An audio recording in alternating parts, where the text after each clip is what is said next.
Sajak cinta di atas sepatu usang. Pagi di desa itu selalu diawali dengan kedinginan yang menggigit. Di balik dinding bambu yang mulai melapuk dan berlubang, Bagas terbangun bukan oleh alarm, melainkan oleh suara gesekan kain. Ia mengintip dari balik tirai kusam. Di sana, ibunya sedang berusaha bangkit untuk menyalakan tungku, namun jatuh terduduk karena kakinya tak lagi kuat menumpu beban tubuh yang digerogoti sakit paru-paru. Bagas segera berlari, memeluk bahu ibunya yang tinggal tulang. "Ibu diam saja, biar Bagas yang buatkan teh." Ibunya tersenyum getir, mengusap pipi Bagas dengan tangan yang gemetar. "Sepatumu, Gas. Ibu lihat kemarin solnya lepas lagi. Maafkan ibu, nak. Ibu hanya bisa memberimu doa, bukan sepatu baru." Bagas menggeleng kuat. Ia mengambil seutas kawat jemuran dan tang tua. Di atas amben, ia menjahit sepatu itu dengan tenaga ekstra hingga jarinya tergores kawat dan mengeluarkan darah. Ia menghisap jarinya yang terluka, lalu tersenyum pada ibunya. "Sepatu ini sakti, Bu. Semakin banyak kawatnya, semakin kuat ia membawaku mengejar mimpi." Sore hari setelah sekolah, saat anak-anak lain bermain bola atau pergi ke warnet, Bagas berada di pasar induk. Tubuh kecilnya yang hanya berbalut kaos oblong tipis nampak kontras dengan karung beras 25 kilogram yang dipikulnya. Suatu sore, hujan turun sangat deras. Lantai pasar menjadi licin dan berlumpur. Bagas terpeleset.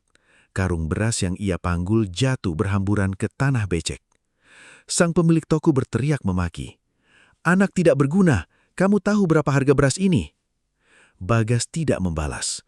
Ia berlutut di lumpur, mencoba mengumpulkan butiran beras yang kotor itu dengan tangan gemetar. Ia tidak menangis karena dimaki. Ia menangis karena upah Rp5.000-nya hari itu dipotong sebagai ganti rugi.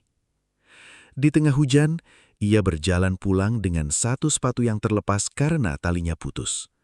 Ia berjalan pincang. Satu kaki beralas sepatu rusak, satu kaki lagi telanjang menghentam aspal panas yang mulai mendingin oleh hujan. Malam yang seharusnya menjadi perayaan karena uang pendaftaran Olimpiade telah terkumpul, berubah menjadi mimpi buruk. Saat Bagas masuk ke rumah, ia tidak mendengar suara batuk ibunya. Keheningan itu lebih menakutkan daripada suara petir. Ia menemukan ibunya tergeletak di dekat meja makan, tangannya mencengkram dadanya sendiri. Di sampingnya, terdapat sebuah bungkusan plastik kecil berisi roti murahan yang sepertinya dibeli ibu dari sisa uang simpanannya untuk mengejutkan Bagas. "Ibu, bangun ibu!" jerit Bagas. Tanpa berpikir dua kali, ia mengambil celengan tanah liat berbentuk ayam itu dan menghempaskannya ke lantai. Prang! Koin-koin hasil keringat panggul dan cucian baju berhamburan. Bagas mengumpulkan uang itu sambil terisak, membawanya lari ke rumah bidan desa di tengah malam buta tanpa alas kaki.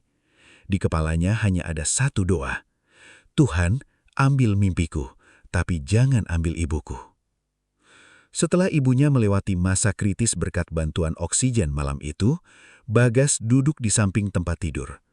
Pak Anwar datang menjenguk dan memberikan sebuah amplop. "Ini dari teman-teman sekelasmu, Gas. Mereka patungan. Mereka bilang mereka ingin melihat sepatu ini berdiri di panggung nasional." Bagas membuka amplop itu, namun matanya tertuju pada sesuatu yang mengganjal di dalam sepatu rusaknya yang tergeletak di bawah kursi.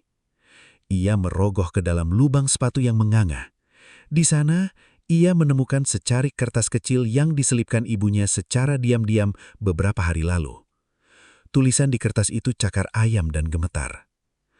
"Anakku Bagas, setiap langkahmu yang berat karena sepatu rusak ini adalah pahala bagi ibu.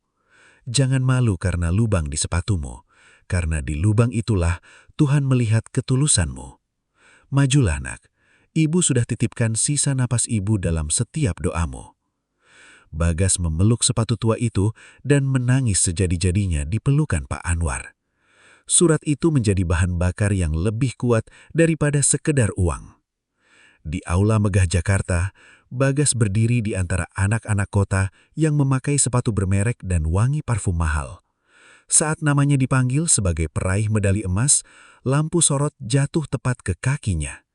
Kamera televisi menyorot dekat, zoom in ke arah sepatu kain abu-abu yang penuh jahitan kawat itu. Penonton terdiam. Ada keheningan yang menyesakkan sebelum Bagas bicara. Saya berdiri di sini bukan karena saya pintar. Suara Bagas bergema, serak namun tegas. Saya berdiri di sini karena sepatu tua ini menolak untuk menyerah pada tajamnya kerikil jalanan.